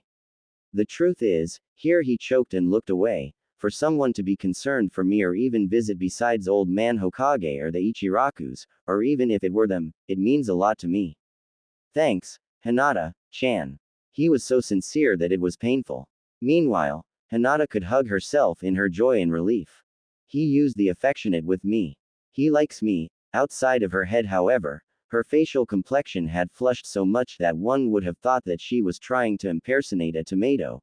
Fortunately, she soon got it under control before Naruto looked at her again. Clapping his hands, he tried to clear the mood for something more light. Anyway, seeing that you're fine, thanks for coming by, and hopefully next time I'll even get a chance to clean up. With minimal effort, he escorted her to the door as she allowed herself to be manhandled. See you tomorrow. Gotta get ready for that test and all. See ya. He closed the door behind her, leaving her out in the hallway. Phew. Now to get started. Little did he know was that she was still frozen. He called me Hinata-chan. Now, she was impersonating a statue, and likely would for a while. Back on the inside, Naruto felt like something was off. Is she still there? Quite likely. She probably is. What do you mean probably? I meant sense for her. The Kyuubi shrugged inside the seal. Didn't have to. I can smell her scent. It's still strong at the door. It's coming in because the door is slightly ajar. Not shut. Remember that she broke it down. Anyway, do you think she still being here will disturb what we're going to do? Naruto asked. Not at all. Now get back in here. Naruto complied and went back to his bed. Lying down stock still again, he closed his eyes and released his mind from all distractions. He soon felt a tug on his psyche and gave into it. Reopening his eyes, he was now greeted to the now familiar sight of the sewer that was his mindscape. He wandered the tunnels with no general direction and soon found himself in front of the great cage with the nine-tailed fox behind it, just as the usual. Took you long enough. Now let's get started, came the Kyuubi's welcome. Before we start though, my forehead feels like it's burning again. Can you take a look? The boy asked, rubbing his forehead. In fact, his entire head felt like it was on fire. It was a feeling he'd had before, and it was never pleasant. What?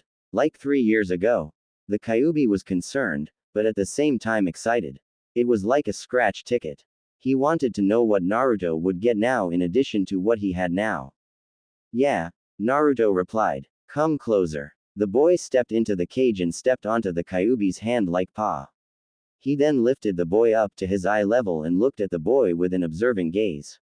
The boy trembled a bit, being in a discomforting position as he was caught under the great fox's scrutiny up close. From what I can tell, the kanji aligning to the arrow says, focus. Not sure what that means. I was hoping that the word describing the ability would be less obscure. Focus. You think it means a mental ability? Naruto asked. It could be, and it probably is. If it does mean mental though, it probably won't be a letdown, even though it doesn't sound as useful as memory. Wait. The Kyuubi had a thought cross his mind when he considered his final word. What is the shopkeeper's name? The kitsune suddenly tested.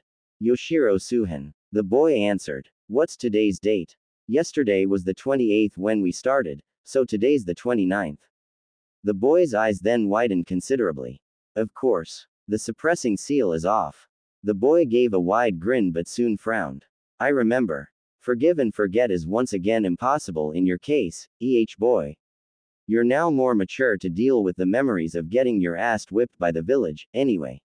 At least you don't need to walk around with that shitty notepad anymore, or having to keep asking me for the damn date. And, understanding, seems to active again. You're not as slow as a snail anymore. I'm still taking offense to all of this, you know. Let it be. Do you remember the school's lectures? Yeah, I can. What I was awake for, at least, the boy jested in good humor. Despite his eidetic memory now active again, he felt better. The monstrous kitsune put down the boy and snorted. Not the time for jokes. The exam's in 2 days, so you must study. The Kyubi stopped to re-choose his words and laughed. Heh, I mean read the teacher's books tomorrow. You won't forget it at all. But damn, these abilities are strange. There could be more of them waiting to be unlocked. This is an unusual bloodline limit. I have never seen nor heard of it before, and I have lived for centuries upon centuries. It could have been created in you, or it came into existence just a generation or two shy before you. Such simple gifts, yet the potential is virtually unlimited. The Kyubi scratched his chin, now getting increasingly worried about the bloodline thief that was gunning after his container. You can leave. I'm tired. The Kyubi yawned and settled down with his head on his hands. Kyubi, the boy said hesitantly. The kitsune said tiredly, half opening a bloodshot eye. Thanks. You know, for everything. I'm gonna make sure that we find him and end the guy that killed my parents and got you sealed in me. I owe you that much, at the very least. Yeah, sure. You're welcome and all that emotional shit. Now let me rest. With a curt nod, the boy disappeared out of the mindscape, figuratively leaving the Kyubi by himself. I never could understand that boy. Maybe I need some of his understanding ability, the Kyubi muttered under his breath. On the outside of the seal, Naruto opened his eyes and waited for them to adjust to his overhead light, although he subconsciously believed that they attuned far more quickly than they usually did. He sighed tiredly with a hint of frustration in it. Yeah, I remember, especially when I got memory. Is it a blessing, or a curse? Making his way to the bathroom, he took off his goggles and looked over his still aching forehead in the mirror. There were 3 concentric circles there. 2 small arrows pointing to the east and west passed through the first circle. They had kanji in the circle at the back end of the arrow that said, understanding, and memory, respectively. But there was a new one that the boy beheld. There was an arrow that passed through the first and second circle. The kanji was focus. Sasuke had woken up a bit early. He had planned find out what the dobi had hidden under his goggles, or what was important about it. But Naruto had failed to attend the academy. Was he avoiding Iruka? No, that's stupid. In the past, when he pranked Iruka in the morning, Naruto would come back to class in the afternoon. Why? The genin exam is in 2 days. He has to come today, if not tomorrow. Or he'll fail. Yes, today's the day. I'll find out, one way or another. Even he himself didn't know why he was letting himself think or obsess over something so trivial, but it did occur to him that it was likely due to the fact that he was bored, and the academy itself was humdrum. He suspected that he was at the top not only because of his prestigious clan, but also because he practiced the most when he was at home, and he was the only one who did, save for a few like Shino and Kiba. The latter was probably practicing his clan's taijutsu all the time, which would explain his dismal grades. But the tests were also tied in with practical knowledge, like shuriken throwing angles. That's why Sasuke reasoned that he was at the top. Just by training, he went about his hygienic duties and prepared his breakfast. While eating, he thought of the final exam. Perhaps it wouldn't hurt to go over a book or two, in the event that he got a couple of irrelevant history lessons. What was he supposed to do? Throw around useless history facts instead of shuriken? How would that kill his older brother? Regardless, his patience tested, Sasuke read. After finishing up, he left his house to make his way from the Uchiha compound to the academy. Along the way, he was greeted as usual. Ohayo, Sasuke-san. Hello, Sasuke-sama. This was the typical greeting from the civilian Uchiha. They could not reproduce the prized Sharingan that was sought after by the village. They disliked him, he presumed. The villagers in general kept calling him the last loyal Uchiha, as if the civilian ones didn't even exist. His brother had murdered all that were capable of using or reproducing the Sharingan. Those civilians mattered somewhat to Sasuke. At least for now anyway. Until his own Sharingan activated, he was one of them. He would play along with their hidden snide. Oh heyo. He answered. As soon as his Sharingan activated, his brother was going to be in a whole lot of trouble. X equals X equals 497, 498, 499, 500. He pushed off one last time off his hands into a squat, then rolled backwards over the lateral side of his right arm. In the final moment of the occurrence, he backflipped neatly, landing on the balls of his feet on the very edge of the roof of his apartment building. Perfect. And that's that. Tomorrow's the exam. What are your plans for the day? I'm sure you don't expect to just walk up to the teacher and ask politely for his notes, do you? Actually, that's exactly what I expected to do. The boy's sweat dropped. Anyway, I've been thinking. You think? Didn't I warn you about that? Naruto grumbled heatedly to himself. Once again, the Kyuubi was acting like a pain in the. I have. Understanding. Again, okay. Damn, I know I acted like an idiot for the past few years, but it's over now. I guess so. You even entered the mindscape almost as soon as you felt like it. Focus. Seems mediocre at first, but now I'm thinking of the possibilities. You could even perfect mind over matter. To think, you could be tortured and you would be able to whistle through it all, simply by having your concentration elsewhere. Yeah, true. But I don't intend to get tortured anytime soon. Anyway, I've been thinking about the Genin exams. Go on. The Kyuubi was curious. It all boils to 200.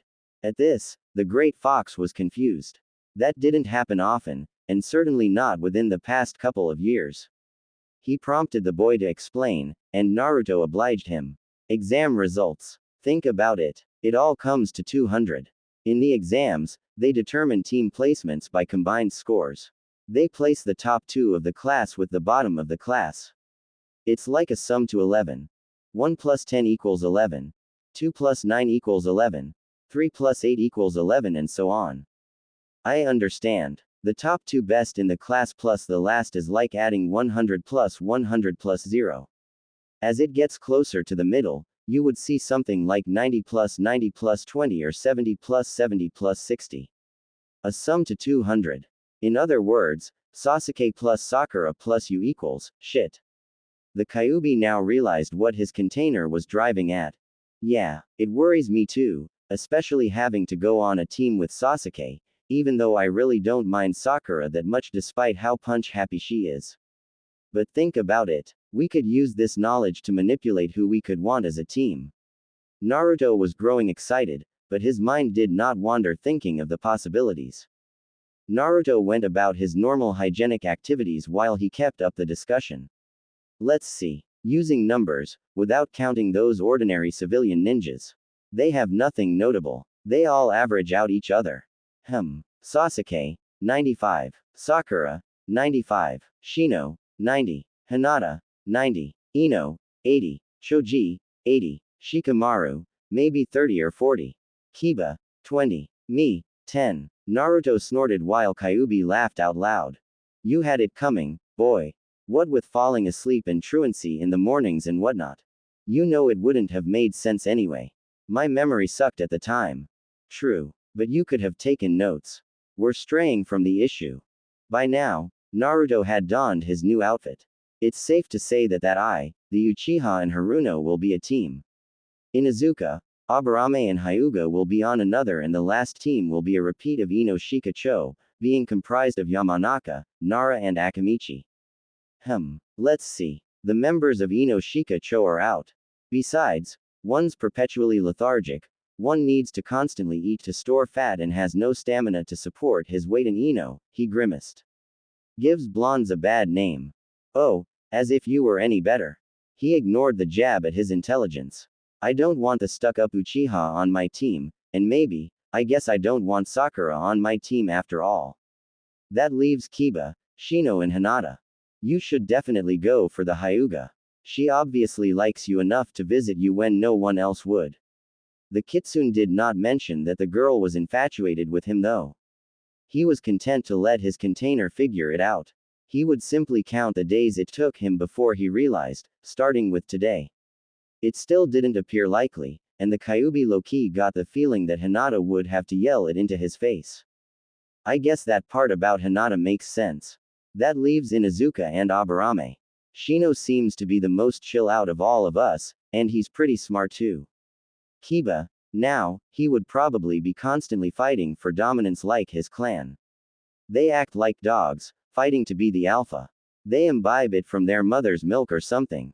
He would be the easiest to manipulate, or the easiest to cheat out of a team.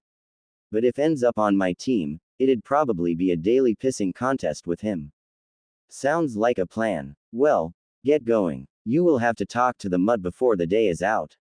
He grabbed his goggles and strapped it onto his forehead, concealing the symbol. Yeah, that's right, Dadbeo. I'm Naruto Uzumaki, new and improved. He rushed out the door, but had to pause in order to stop up the door with some paper and jam. I really have to get the door repaired later. Thieves could just walk right in, he mused. What do you have worth stealing? Trying his best not to yell out loud at the Kyuubi for not his constant immature teasing, Naruto ran to the academy. Having arrived early, he stopped at the institution's library and picked up a book about Konoha's history and went into his classroom. Mizuki was the only one in there, preparing exams for tomorrow. The silver-haired man noticed the boy's entry, but not who he was. Not caring to chat up the man, the Uzumaki only grunted out his pleasantries to the teacher, who replied with, "Ohio," for standard courtesy. Naruto sat in his seat, opened his book and read while he waited for his classmates to arrive. He didn't have long to wait, and soon the rest of the students arrived in bulk and Iruka followed after. He must have driven them inside when he saw them loitering about outdoors. Being in the lead of the group, Kiba was the first to notice someone sitting with a book in front of where the face would be. He thought this to be strange. Normally, everyone would remain outside until class begun, a postponement of sorts. If he was there already, he was enthusiastic about learning, not to mention the fact that pretty much everyone had been outside already. Hey, new guy, what's your name? Kiba asked loudly. Naruto dropped the book to the desk. Everyone gasped. Naruto had shaved his hair to a lower and more manageable level while still retaining its spikiness. As for clothes, he now wore black Anbu-style pants that were ankle-length, revealing gray shinobi sandals.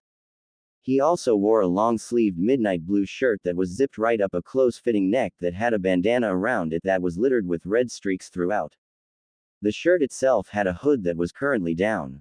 In addition, he had a 21-inch tanto, the handle was 5 inches with a single palm grip, on his back in such an angle that it positioned the handle of the blade over his right shoulder. The look was complemented by some sort of cylindrical sheath that rested perfectly horizontally just behind him on his waist. In fact, the only thing that Naruto retained from his old outfit were his goggles. It spoilt the new look somewhat because of its mismatch in scheme color, but not much. Naruto, is that you? Iruka was stupefied and the body of students were shocked beyond belief. Sure, Iruka-sensei, it's me. The boy answered. I only got a haircut. What's the big deal, huh? Now hearing the boy's voice, Mizuki looked up for the first time from his paperwork and observed the development. What's that damn brat up to now? He muttered under his breath before clearing his throat to speak up out loud. Naruto. Nice outfit. Finally decided to have mercy on our eyes by getting rid of the eyesore of a jumpsuit you owned. What inspired you to wear these clothes and get that tanto? Mizuki asked cheerfully. Getting serious for the exam when it's almost here. Something like that, I guess. Naruto answered. Iruka was surprised. He could tell from the boy's aura had chanced in the single day he'd spent away from school. He still retained his eccentricity, but the facts were there. New clothes, explained his situation in 6 words, wasn't being excitable. Clothes didn't necessarily make people brand new, but this was a brand new Naruto. Ha, look at him, trying to act all tough. Bet he still can't even do anything worth a damn, Kiba laughed scornfully. Akamaru, the boy's companion dog on his head, barked somewhat unsurely. Naruto frowned a little but soon let a smirk dominate his features. Heh heh, hey Q, I just found a way to manipulate the Inu here. It's convoluted, yet simple. It can't lose. What is it? The fox was now interested. Naruto was becoming increasingly clever, he could admit that. But the day when Naruto's intelligence exceeded his might be soon upon him. Think. He's very arrogant, like most Inuzukas are, but they're primarily taijutsu specialists. If he loses a taijutsu match, he'll try to mend his pride by investing all his time to improve on it only, so he could win a grudge rematch. He won't cram for the written exam, so he'll fail that. Even if he gets perfect marks in taijutsu and the 3 academy jutsus. He'll still barely pass, but in dead last. He'll still barely pass, but in dead last. They finished at the same time. I'm proud. I would have tried to do something more sly and painful, but you do something less underhanded that will also teach that mud a lesson, the beast said in amazement. I forgot how smart you were. Why the hell did we suppress your abilities in the first place, anyway? Yeah, now let's see if we can cut him down to size. Is that so? I can't do anything worth a damn. How about a taijutsu match then? He asked the Inuzuka, already knowing what the end result would be. Who do you think you're talking to, dead last? Kiba jested. The other students now began laughing at the whiskered boy, boosting the Inuzuka's ego. I'm talking to an Inuzuka mutt with dog breath. Or is he gonna run away with his tail between his legs? Naruto now turned the students against Kiba, and the all, oohed, when heard his comeback. Say Iruka-sensei, it's alright, isn't it? It'll help us prepare for tomorrow, and you weren't gonna teach anything today just before the exam, were you? Naruto asked. No Naruto. Just revision. But I still don't approve. Iruka remarked with a resigned groan. I say let them go at each other. Can't last longer than 15 minutes. So long as they pay attention in class for the rest of the day, I've no qualms. Mizuki gave out his opinion. Hey, shouldn't last more than 15 seconds. Inuzuka is going to rip the little shit to shreds, especially now since he's angry. Should be fun to watch. He thought. Alright, I guess that's true, Yumino conceded. He still didn't want this to proceed, but he really didn't have a choice. If it didn't go through, his students would heckle him for the whole day. And besides, if Naruto ever deserved some sort of karmic action for a prank, particularly a recent one that was paint-related, then this was fair, although he hoped Kiba wouldn't kill him. X equals X equals. The students surrounded the sparring circle, and Sasuke pushed his way to the front. While he wouldn't admit it, he was eager to see if his questionable theories on Naruto were true, that being whether or not he was actually concealing his skills. Perhaps even more interested in Naruto's welfare but too hapless to try to go through the crowd to observe more closely, Hinata activated her Byakugan to see through the crowd, and marked Naruto out as usual because of his uniquely large chakra coils. Naruto handed his tanto to Shikamaru, mouthing to him to keep it for him. He then took his place on the mat, where Kiba was doing stretches. Ready, mutt. Just you watch, the boy growled back. Naruto, what about that? Iruka pointed at the holster peeking from behind Naruto. He wasn't sure what it was, but he was sure that it was a weapon of sorts. What about it? Taijutsu match. You know, hand to hand. It's in case Akamaru intervenes. Naruto said shortly, and in case Dog Boy gets feral and claws start coming out. Kiba was born with the ability of the claws from his nails. Tools. Naruto retorted. Excuse me. Iruka was confused.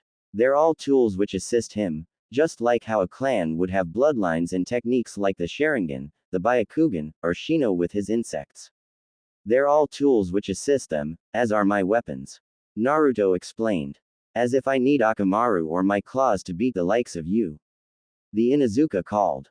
Iruka was shocked. Naruto had defended himself eloquently, and since when did he have the moxie to teach? Iruka decided to just give. He'd been doing a lot of that lately. Naruto, seeing Kiba finally settle into his pouncing stance, went into his own. He stood sideways to Kiba, positioning his left foot facing forward towards him with his right foot behind him, pointing to the right. Most of his weight seemed to rest on the left leg. Also, he stood mostly on his toes and his outstep while his arms were loose, hanging a bit limp. The students were all thinking that it was not the academy's stance. Some said it looked weak, Some said Naruto made it up and still others laughed. Honestly, Mizuki was a bit more fascinated in the stance than most, but was far more interested in the coming beatdown. He stepped forward and started the match by swiping down his hand. Hajime. Kiba, deciding to end the match quickly, sprinted at his opponent, thoroughly intending to knock Naruto out with only one punch. That'd teach him not to overstep his place. Naruto angled his head to the side and caught the offensive arm and pulled on it, adding his opponent's running momentum and pulled Kiba past him. While he passed him, he stuck his foot in the way, tripping him. Kiba face planted instantly, and all the students laughed at him. He jumped back up onto his feet, seething. He had been careless. Naruto was stoic and that only served to piss him off more. He threw punch after punch at him, kick after kick, each being countered and him being thoroughly embarrassed with each passing one, as well as growing tired. Akamaru barked concernedly from the sidelines. Finally, he decided to kick Naruto, below the belt, aiming for his groin. Naruto, seeing that he wasn't going to give up, decided to go on the offensive. He sidestepped the kick and delivered his own kick to the back of Kiba's leg behind his knee, point driving upwards. Gasping in pain, he abandoned the failed kick, holding his leg. Naruto didn't give him a chance to recuperate, kicked away Kiba's pained leg, delivered 2 quick punches to his side and 1 to his gut. Kiba tried to yell in pain, but all his air was pushed out of him. With his head about to hang down, Naruto dropped into a crouch and delivered a powerful haymaker to his chin that made his head snap backwards in a hurry, lifting him up off of his feet and making him landing on his back. Suffice to say, Kiba got knocked out. Naruto,